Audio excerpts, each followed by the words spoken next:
Hi, congratulations on your new RV. We're really excited for you. Please make sure before you're signing that you bring the following items with you. If you're a cash buyer, please make sure that you bring a cashier's check, no personal checks at time of signing, or you may bring actual cash.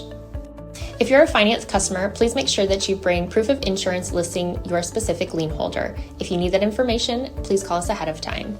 Also, make sure that you bring all valid driver's license of all persons that will be listed on the title. If you have a trade that you're trading in with us, please make sure that you bring your 10-day payoff as well as your title and all persons who will be listed on the title of that trade. Arrive 30 minutes early before your appointment time so we can properly inspect your unit, and also make sure that you have the fridge on and running prior to arrival. If you have any questions, please feel free to give us a call at 810-686-0710. Thanks so much. Have a great day.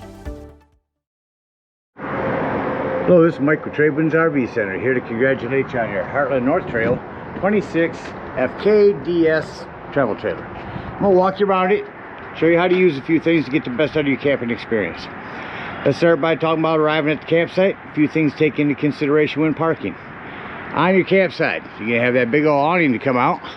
There'll be plenty of room for that. On your off campsite, you got a couple slides to leave room for. But I also want you to think about where your power and water connection is going to be. Your power is going to plug in all the way at the rear of the unit.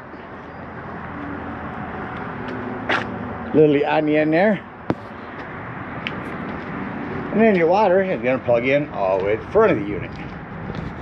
City water connection right there. So park accordingly so you can utilize facilities at the campsite.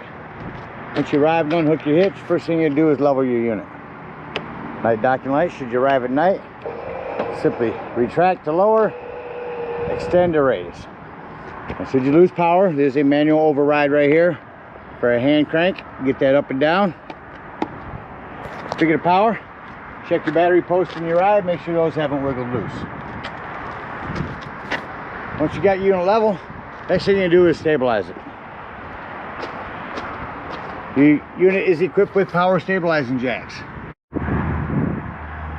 We would just hit extend here. And as I do, I'm going to talk about stabilizing jack pads. Jack pads are going to protect the feet of your stabilizing jacks from dirt, debris, hot blacktop in the summer. As you see, sometimes they come down one at a time. Other times they come down together. Pretty much mine to their own. But remember, our unit is already level. All we're trying to do now is stabilize it. You may have to adjust your feet. I recommend keeping that bolt nice and loose, and that way their feet will flop. So our unit's level, got our jack pads down. All we want to do is run these down just until they're taut. Once it feels like it's going to start to lift our unit, both sides are flat, we're going to stop. We don't want to change the levelness, we just want to stabilize it. We've got them on the front.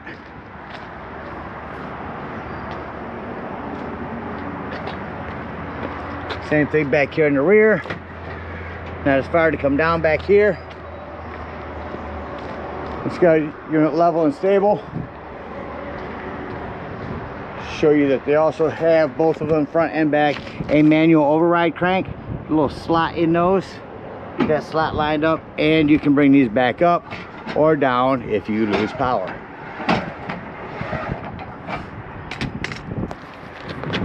Again, got our unit level and stable. Let's go ahead and hook up our power and water.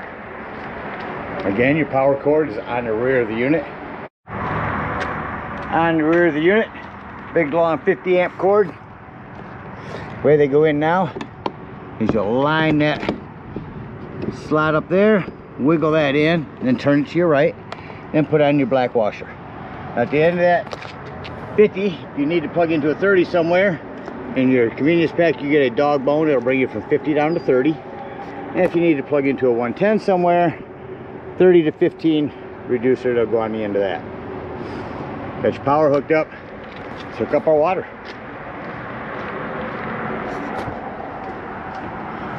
At the front of the unit, off campsite, is your city water connection. First and foremost, your water pressure regulator. This water pressure regulator is going to reduce the water pressure to 40 to 50 psi, protecting the lines in the unit. Always use this when putting fluid in your unit. don't know what the water pressure is at different campsites. Hook that up. Hook up your hose, but don't turn your hose on yet. Let's find your hot water heater. Yours is located just to the left of the entry doorway. And all we're doing at this point, folks, is making sure our drain plug's back in. Throw some plumber's tape around that. Get that in there nice and tight. Once that's on there snug, you can go ahead and turn that hose on. And after that hose has been on for a little bit, you need to go inside and open up your slides and get in there and open up all of your water taps. Get a steady flow of water going through them, get all the air out of the lines, shut them off. Then you'll know that your hot water heater is full and you can turn that on from indoors. Now let's say we're going to go camping and we're not going to use city water. We're going to go to a campsite. We're going to dry camp or boondock. In that case, we're going to fill up our fresh water tank just to the right of your entry doorway. No need for a water pressure regulator here. We will gravity fill this with a hose. Two ways to tell when it's full, and don't leave it unattended while you're filling it. One, there's an overflow valve right here. Or two, on the inside where you check the levels of your black and gray tanks, there's also a freshwater button. Once that tank is full, remove that hose, put your cap back on, and then whenever you want to utilize that fresh water, you'll turn on your water pump. Turn that on indoors when you need that fresh water out of there. Don't turn on your water pump when hooked up to the city water. That's already pressurized, no need for the pump. Alright, we got y'all set up with power and water. I'm going to go ahead and walk you around the rest of the unit. Starting here on the campsite front, we've got a vent for your microwave for your front kitchen area here. A storage area, 110. Your freshwater connection. And underneath there will be your freshwater drain. A flue for your furnace. Two things on that. One, steer clear of it if it's running, because it does get hot, and make sure nothing's ever blocking it. Again, hot water heater. A couple outdoor speakers. A big awning with LED lighting. This is your black tank flush. We will talk about that when leaving the campsite and dumping your black tanks. Coming around to the rear here, you have a bumper griddle. This will swing around and up. You've got a griddle inside, got a hook onto that. There's your quick connect LP for that. Your spare tire will go back here. Prepped for a Furion backup camera. Down next to your power, where you plug your cable in at the campsite. Controls for your rear stabilizing jacks, some more storage. Got two dumps on this. On the rear, behind your tires, is going to be your sewer and your gray water. And in front of your tires up there, you're going to have another gray tank.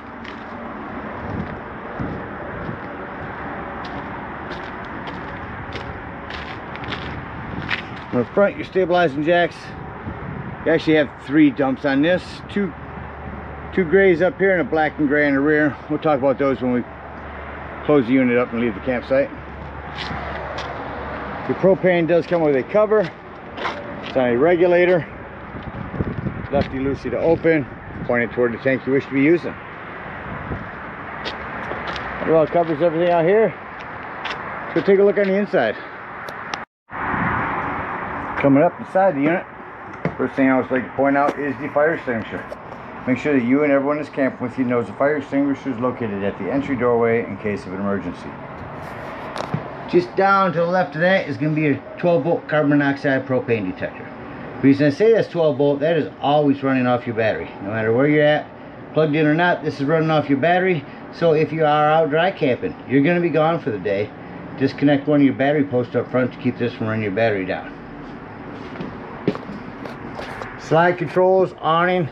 Your awning, I just want to mention, when you run them out, you only want to run them out until a flap falls down to 90 degrees and you can see the bar. If you hold it too long, it will continue to run itself out and start to run itself out backwards, so keep an eye on that when you're running it out. Cap lighting, indoor and exterior lighting here. Coming up inside the unit, we'll start with your front kitchen area. Turn a couple more lights here.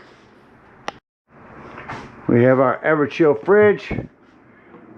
Controls for those are in there. This is a strap. There's your settings in here. This will keep it secure while going down the road. Underneath that fridge is going to be an access panel to your breaker box and fuses. Handful of 15s in there. Highly recommend having some of those with you when you go camping. Up top we've got a self-explanatory microwave. Below that, a light and fan. Your glass top on your cooktop makes an excellent backsplash. Flip that up, turn this to high, press it in, hit your spark with your other hand, and when your gas is on, you'll get a light. Oven, down here, put it to light. Turn on your panel light here. Put that to light, spark it here to turn it on, and then set it to the desired temperature. Oven below that, a couple of 110s, sink with cutting board cover. Nice shade. We've got more lighting here. Of course, your table will fold those legs in. Set it on top of this lip here on both sides. Put your back cushions on top. That'll give you another sleeping quarters.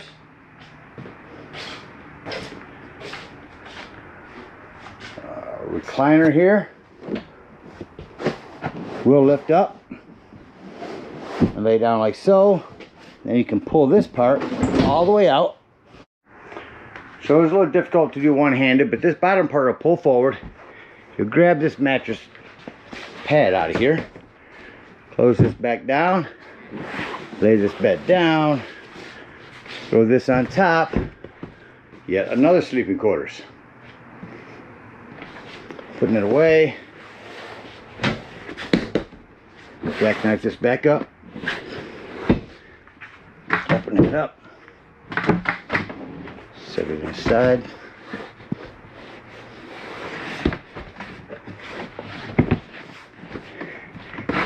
And tuck it away.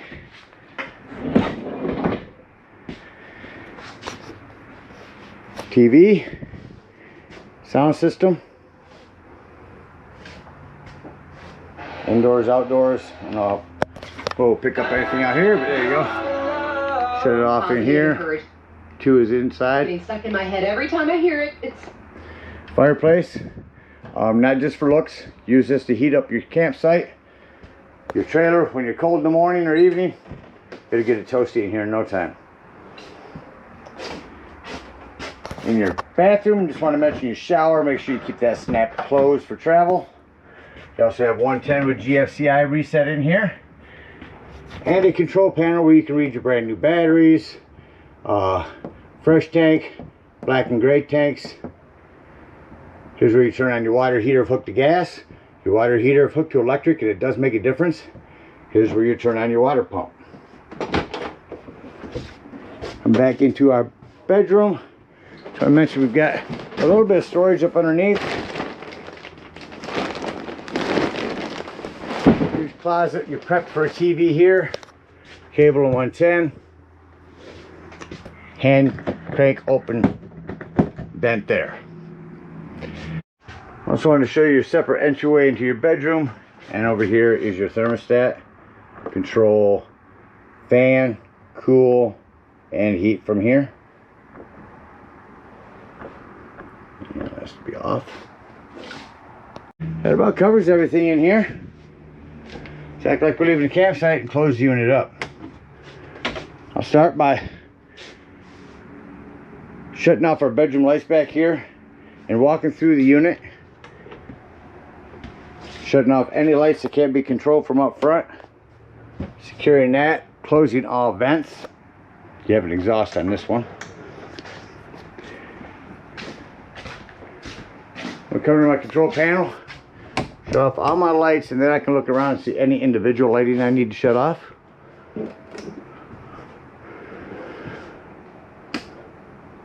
Now I'm going to say doors and drawers. Walk through the unit. Close all doors and drawers. Make sure nothing's going to impede your slides from coming in. And come to our control panel. Start with this front one here. Just slide in. Again, we walk through. Doors and drawers. Everything's closed. These utilize every inch when coming in and out.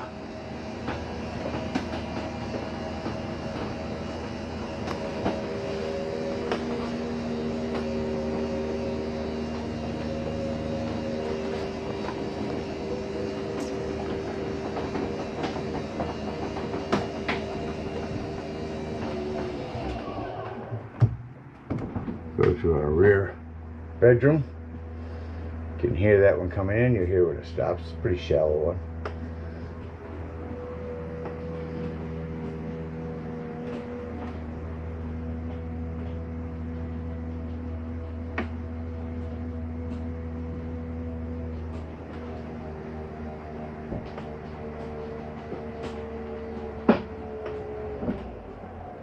And we hear it stop. Exit the unit. Now on these steps, the main thing you want to be concerned with, make sure your exterior door is all the way open, otherwise this will catch on it. Lift that up, tuck it in, pull that back and lock that in there. Before you leave the dump station, and I say that in case you want to go inside and look at your tanks while you're dumping, make sure you lock and deadbolt your exterior door, lift and turn your handle. At this point, if you're out boondocking, bring up your stabilizing jacks and dump your fresh water tank. We're at a campsite, bring up our stabilizing jacks, unhook our power, our water, our cable, hook up our hitch, and head on up to the dump station. Now at the dump station, park accordingly. Like I said, you can get bigger, longer, stronger hoses. We've got a 10-footer that comes with it. 3 dumps, 1 behind the tires, 2 in front. We're going to start in the back so we can start with our sewage. Hook up your hose. First thing you're going to pull is that black handle to the right. Now it's going to be sewage. When it sounds like that's no longer draining, go inside, look at the level of your black tank, make sure it's empty. If it is empty, leave that black handle open, grab the hose at the dump station, come on up to the campsite, and as it says, with the flush tank valve in open position, hook up that hose and let that run for a good 5 minutes. That's going to wash all of that nastiness out of your black tank. After that's done, remove that hose, close that off, make sure all of that washout that you just put in there has drained. When that's drained, you can close this black and pull this hose. Next, we'll come up to number 2 here. Open and close that one. Open it, dump it, close it, remove the hose, and go to our last gray tank. Repeat the same process. Now these are going to be cleaner waters, just sinks in your showers, and they're going to clean your sewage hose out for you. While your last gray is draining, I like to go and dump my regular freshwater drains, or my low point drains,